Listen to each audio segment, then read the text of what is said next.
Hey everyone, here's the next one we're going to be working on. Your classmate sent in, need help with number 2 on the first worksheet. I've tried figuring out the overall charge of the chemical and I can't figure out where to find the charge in electrons. Alright, so this is sort of an easy one. You're just missing one key piece of information here. Is that the overall charge, the thing is the number of electrons can change. So what you need to do is you need to figure out how it's changed. So basically it's just this. The overall charge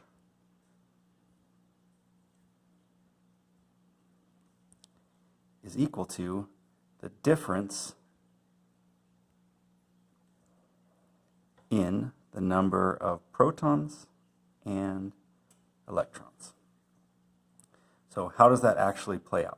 If something had 20 protons and 18 electrons, then the difference is 2, and it's 2 additional protons. So the overall charge is equal to 2 positive. If it were the opposite, maybe you had 30 protons and 34 electrons.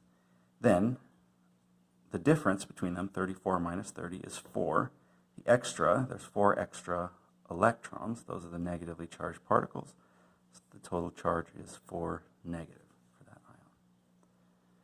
So that's it. It's just electrons are a thing that can be lost and gained, that can change. This thing right now has 18. It could gain 2 extra electrons and have equal number. So you just need to look at this point in time, what the difference between that is, and that will directly tell you the charge. The difference between them, and just to figure out whether there's more electrons, which have a negative charge, or more protons, which have a positive charge. So if we were doing this on the worksheet here,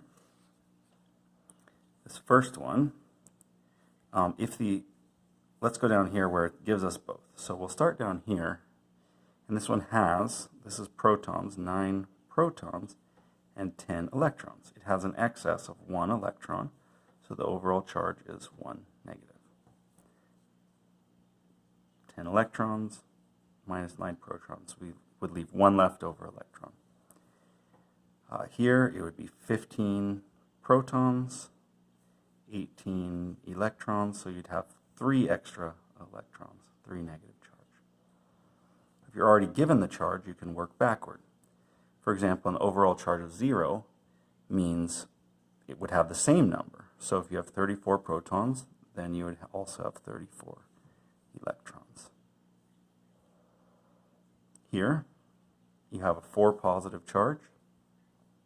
So that means you're going to have an excess of 4 protons because it has to be 4 extra positive charges. So if you have 82 protons, that can't change. The number of electrons must be 4 less than that. So 78 electrons. And that's how you'll do it. Thanks for tuning in.